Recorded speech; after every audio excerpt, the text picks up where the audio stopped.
Hello everyone, welcome to study engine official YouTube channel. साथियों, जैसा कि 60,000 यूपी पुलिस कांस्टेबल भर्ती का जो है फॉर्म भरने स्टार्ट हो गया है। साथ ही साथ आपका जल्द ही आपका फरवरी में एग्ज़ाम करा दिया जाएगा। तो आज मैं आपके लिए लेकर आया हूँ यूपी पुलिस कांस्टेबल से संबंधित प्रीवियस ईयर के जीके जीएस से संबंधित क्वेश्चन जो कि पिछले वर्ष एग्जाम में पूछे गए हैं।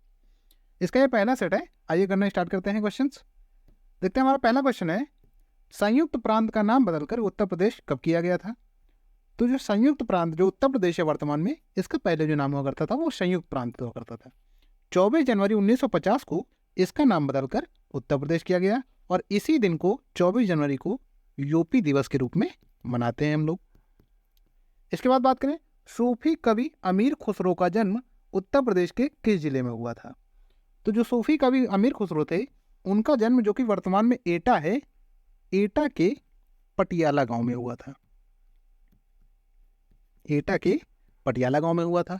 और बात करें कि प्रारंभ में क्या नाम हुआ करता था, तो उसका नाम कासगंज हुआ करता था। फिर हमारा क्वेश्चन है, बहू बेगम का मकबरा उत्तर प्रदेश में कहाँ स्थित है? तो जो बहू बेगम का मकबरा है वो फैजाबाद में स्थित है। फैजाबाद का वर्तमान नाम अयोध्या हो गया है, हाल ही में चेंज हुआ है, तो इसको भी याद रखिएगा। और ये किसकी याद में बनाया गया था? तो जो अवध के नवाब थे शुजा-उद-दौला, ये उनकी पत्नी हुआ करती थी, उन्हीं का नाम था बहू बेगम, ये उन्हीं का स्मारक है। इसके बाद बात करें, जॉर्डन की राजधानी है, जॉर्डन देश जो है उसकी राजधानी क्या है? तो उसकी राजधानी है अम्मान। बात करें उसकी करेंसी की, तो उसकी करेंसी दिनार है। एशिया में तीसरा सबसे अधिक आबादी वाला देश कौन सा है? जो एशिया में तीसरा सबसे अधिक आबादी वाला देश है वो इंडोनेशिया हो जाएगा। बात करें पहला कौन सा है, तो अभी हाल ही में जो जनगणना हुई है उसके अकॉर्डिंग जो आपका भारत है वो पहले नंबर पर आ गया है। दूसरे नंबर पर चीन हो गया है। पहले चीन जो है नंबर 1 पर हुआ करता था, लेकिन वर्तमान में भारत है। और तीसरा नंबर जो है ये इंडोनेशिया का आता है। फिर बात करें चौथा नंबर जो आएगा वो पाकिस्तान का आता है। ये जो रैंकिंग मैं आपको बता रहा हूँ ये एशिया के देशों की है। इसके बाद बात करें, प्रायद्वीपीय भारत की सबसे बड़ी नदी कौन सी है? तो प्रायद्वीपीय भारत की जो सबसे बड़ी नदी है वो गोदावरी है। इसे दक्षिण के गंगा के नाम से भी जाना जाता है। आगे बात करें, अंतर्राष्ट्रीय मानवाधिकार दिवस कब मनाया जाता है? तो ये मनाया जाता है हर साल 10 दिसंबर को। अगला हमारा क्वेश्चन है, अंतर्राष्ट्रीय न्यायालय किस देश में स्थित है? तो जो अंतर्राष्ट्रीय न्यायालय है ये नीदरलैंड में स्थित है और इसका जो मुख्यालय है वो कहाँ स्थित है? हेग में। अंतर्राष्ट्रीय न्यायालय का मुख्यालय जो है हेग नीदरलैंड में स्थित है।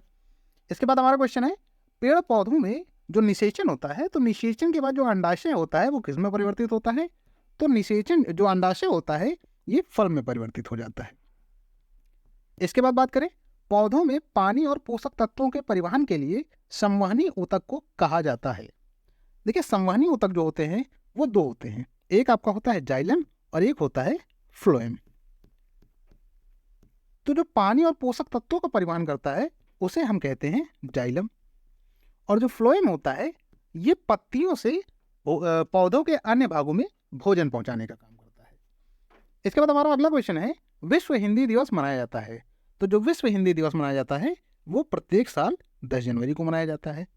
अगला हमारा क्वेश्चन है, अधिग्रहित चरित्र की विरासत के सिद्धांत को किसने प्रतिपादित किया?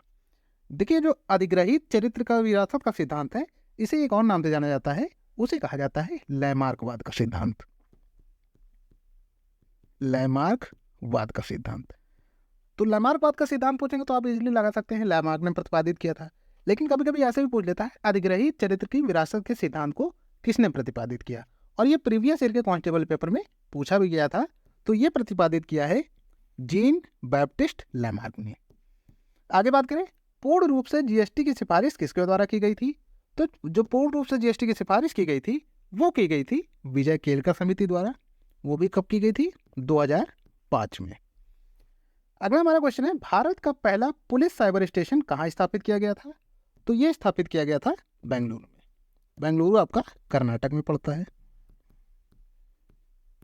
इसके बाद हमारा अगला क्वेश्चन है, किस प्रसिद्ध भारतीय शास्त्रीय गायिका को उसके शिष्यों द्वारा प्यार से अप्पा जी बुलाया जाता था?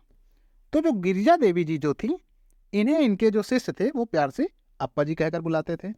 आगे बात करें, किसी द्रव का घनत्व मापने के लिए किस उपकरण का प्रयोग करते हैं? तो जो कोई द्रव्य होता है उसका घनत्व मापने के लिए पिक्नोमीटर का यूज करते हैं। अगर आपसे पूछेगा आपेक्षिक घनत्व मापने के लिए, आपेक्षिक घनत्व जो है इसको मापने के लिए हाइड्रोमीटर का यूज करते हैं। अगला हमारा क्वेश्चन है उत्तर प्रदेश है। देखिए उत्तर प्रदेश पुलिस का मुख्यालय कहाँ स्थित है? तो ये स्थित है आपका प्रयागराज में।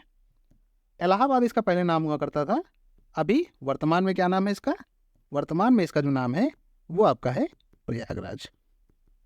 अगला हमारा क्वेश्चन है उत्तराखंड किस वर्ष अस्तित्व में आया? तो उत्तराखंड जो अस्तित्व में आया था वो वर्ष 2000 में आया था, और डेट की बात करें तो ये थी 9 नवंबर सन 2000। 2000 में 3 जो है आपके राज्य अस्तित्व में आए। कौन कौन से? आपका एक तो आया छत्तीसगढ़, उत्तराखंड आपका लिखा हुआ है, इसके अलावा झारखंड। ये तीनों राज्य आपके वर्ष 2000 में अस्तित्व में आए। छत्तीसगढ़ आपका 1 नवंबर को, इसके बाद 9 नवंबर को उत्तराखंड बना, और आपका 15 नवंबर को झारखंड बना। अगला क्वेश्चन देखते हैं, उत्तर प्रदेश में आयोजित कंपिल मेला किस समुदाय से संबंधित है? तो जो कंपिल मेला है ये जैन समुदाय से संबंधित है। अगला हमारा क्वेश्चन है भारत में कथक नृत्य के प्रतिपादक हैं। जो भारत में कथक नृत्य है इसके जो प्रतिपादक माने जाते हैं वो माने जाते हैं पंडित बिरजू महाराज।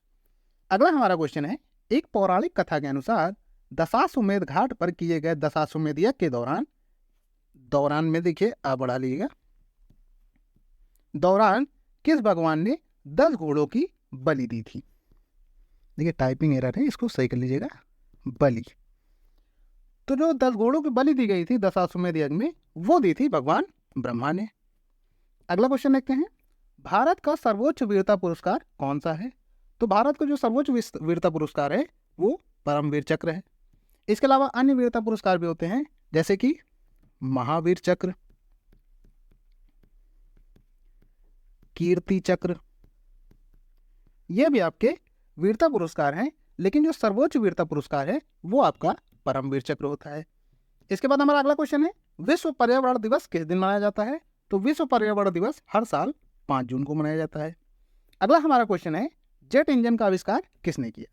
तो जो जेट इंजन का आविष्कार किया था वो किया था सर फ्रैंक विटल ने। बात करें जेम्स वाट ने, तो जेम्स वाट ने जो है स्टीम इंजन का आविष्कार किया था। स्टीम इंजन का आविष्कार जेम्स वाट ने किया था, और जेट इंजन का आविष्कार जो किया था वो किया था आपका सर फ्रैंक विटल ने। अगला क्वेश्चन हमारा है भारत के किस राज्य का सर्वाधिक क्षेत्रफल वनों से आच्छादित है? वनों से आच्छादित मतलब वनों से घिरा हुआ है। तो भारत में एमपी जो है स्टेट, इसका जो अधिकांश भाग है वो वनों से आच्छादित है। फिर हमारा अगला क्वेश्चन है फिनलैंड की आधिकारिक मुद्रा है। तो फिनलैंड की जो आधिकारिक मुद्रा है वो आपकी है यूरो। अगला हमारा क्वेश्चन है कौन सी रेखा भारत और पाकिस्तान के बीच सीमा निर्धारण करती है? तो ये आपकी है रेडक्लिफ लाइन। इसका नाम रेडक्लिफ कैसे पड़ा? तो उस समय जो है सिरिल रेडक्लिफ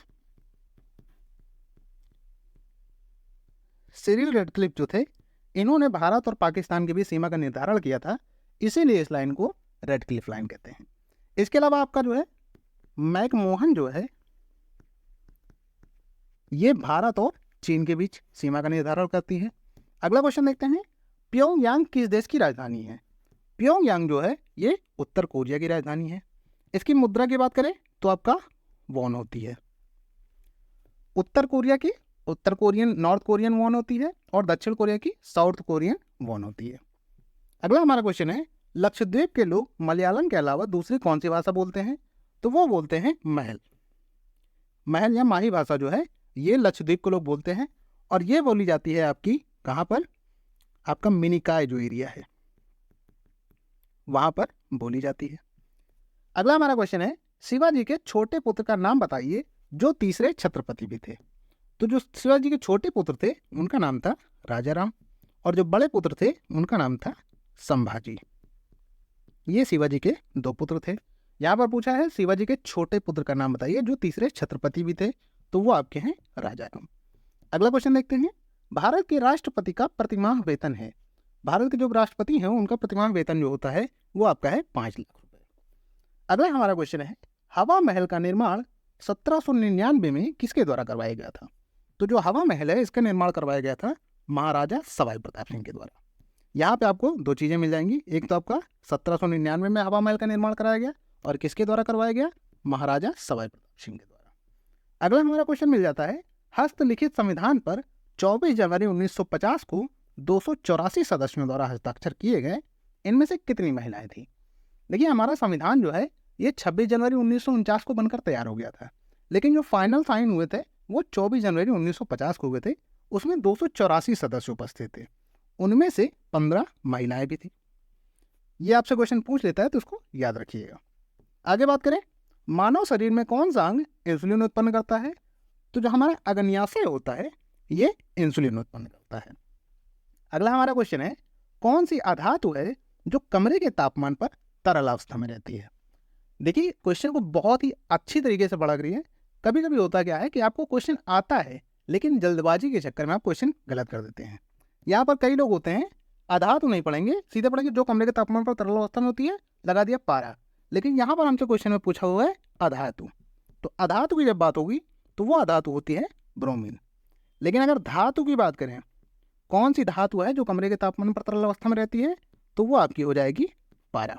दोनों देखिए अलग अलग क्वेश्चन है और यही गलती हो जाती है अगर आप जल्दबाजी करते हैं। क्वेश्चन में पूछा हुआ है कौन सी अधातु है जो कमरे के तापमान पर तरल अवस्था में रहती है, तो वो आ जाएगी आपकी ब्रोमीन। अगर यही क्वेश्चन में धातु पूछता तो पारा होती। आगे देखें, आगे हमारा क्वेश्चन है, काकोरी ट्रेन डकैती की योजना किसने बनाई थी? तो जो काकोरी ट्रेन डकैती हुई थी उसकी जो योजना बनाई थी वो बनाई थी राम प्रसाद बिस्मिल और अशफाक उल्लाह खान ने। आगे बात करें, हिंद स्वराज पुस्तक किसने लिखी? तो जो हिंद स्वराज पुस्तक लिखी थी वो लिखी थी महात्मा गांधी ने। अगला हमारा क्वेश्चन आ जाता है, मौर्य वंश का अंतिम शासक कौन था? तो वो था आपका बृहदत्त। पहले की बात करें तो जो स्थापना करी थी वो करी थी चंद्रगुप्त मौर्य ने। अगला हमारा क्वेश्चन है, 6ठी शताब्दी ईसा पूर्व के दौरान उत्तर प्रदेश के किस क्षेत्र को चेद के नाम से जाना जाता था? 6ठी शताब्दी ईसा पूर्व में 16 महाजनपद हुआ करते थे। 16 महाजनपद, जिनमें से एक महाजनपद चेदी हुआ करता था। बात करें जो वर्तमान का बुंदेलखंड का एरिया है, इसी 6ठी शताब्दी ईसा पूर्व में बुंदेल जो है चेदी के नाम से जाना जाता था। आगे बात करें, उर्दू शायरी में फिराक गोरखपुरी के नाम से कौन प्रसिद्ध है? तो जो आपके रघुपति सहाय जी हैं इन्हें फिराक गोरखपुरी के नाम से जाना जाता है। अगला हमारा क्वेश्चन है, कौन सा गीत उत्तर प्रदेश में वर्षा ऋतु में गाया जाता है? आर्ट एंड कल्चर का क्वेश्चन है। तो जो आपका कजरी है, कजरी गीत जो है ये उत्तर प्रदेश में वर्षा ऋतु में गाया जाता है। आगे बात करें, राजा हर्षवर्धन ने ज्ञान का एक बड़ा केंद्र स्थापित किया जिसे भद्र विहार कहा जाता था। ये कहाँ स्थित है? तो ये आपका कन्नौज में स्थित है। आगे बात करें, बिम्स्टेक का मुख्यालय कहाँ स्थित है? तो ये आपका पड़ता है ढाका में। और ढाका कहाँ है? बांग्लादेश। बांग्लादेश की ही राजधानी का नाम ढाका है। आगे हमारा अगला क्वेश्चन है, पाल वंश का प्रथम राजा कौन था? तो जो पाल वंश के प्रथम राजा थे उनका नाम था गोपाल। अगला हमारा क्वेश्चन है, भारत में किस आंदोलन का नेतृत्व अली बंधुओं शौकत और मोहम्मद अली ने किया था? तो शौकत अली और आपके मोहम्मद अली जो थे इन्होंने खिलाफत मूवमेंट, खिलाफत आंदोलन जो था इसका नेतृत्व किया था। इन्हें अली बंधुओं के नाम से जाना जाता था। अली बंधु कौन कौन हो गए? शौकत अली और मोहम्मद अली। अगला क्वेश्चन देखें, नेपच्यून के अलावा कौन सा ग्रह नीला ग्रह के नाम से जाना जाता है? तो नेपट्यून की बात करें तो नेपट्यून वरुण को कहते हैं, इसे नीला ग्रह के नाम से जाना जाता है। यहाँ पे क्वेश्चन में पूछा जा रहा है कि इसके अलावा और कौन सा ग्रह है जिसे नीले ग्रह के नाम से जाना जाता है? तो वो है आपका पृथ्वी। पृथ्वी को नीला ग्रह इसलिए कहा जाता है क्योंकि इसका अधिकांश भाग जो है वो जल से घिरा हुआ है, और जब हम इसे वायुमंडल से देखते हैं तो ये नीले रंग की दिखाई देती है, इसलिए इसे नीला ग्रह कहा जाता है। अगला हमारा क्वेश्चन है, भारतीय संविधान का भाग 4 संबंधित है? तो जो हमारा भाग 4 है वो संबंधित है राज्य के नीति निर्देशक सिद्धांत से। अगला हमारा क्वेश्चन है, काली मिट्टी को किस मिट्टी के रूप में जाना जाता है? तो काली मिट्टी का जो एक अन्य नाम मिलता है वो मिलता है रेगुर मिट्टी, या इसे कपासी मिट्टी भी कहा जाता है। कपासी काली मिट्टी या रेगुर मिट्टी कहा जाता है। अगला हमारा क्वेश्चन है, प्रकाश वर्ष किसका मात्रक है? देखिए आप कहीं ना कहीं प्रकाश से सोचेंगे कि ये प्रकाश का ही मात्रक होगा, लेकिन प्रकाश वर्ष जो होता है ये दूरी का मात्रक होता है। अगला हमारा क्वेश्चन है, महिलाओं को वोट देने की अनुमति देने वाला पहला देश कौन सा था? देखिए पहले महिलाओं को वोट देने का अधिकार नहीं हुआ करता था, लेकिन न्यूजीलैंड जो ऐसा देश है जिसने 1893 में पहली बार महिलाओं को वोट देने की अनुमति दी। ये पहला देश था जिसने महिलाओं को वोट देने की अनुमति दी। आशा करते हैं वीडियो आपको पसंद आई होगी। वीडियो अगर आपको पसंद आई हो तो वीडियो को लाइक कर दीजिएगा, शेयर कर दीजिएगा और कमेंट करके बताइएगा वीडियो आपको कैसी लगी। साथ ही साथ जो लोग चैनल पर नए आए हैं वो चैनल को सब्सक्राइब करके बेल आइकन जरूर दबा लें ताकि आने वाली नोटिफिकेशन आपको मिलती रहे। धन्यवाद।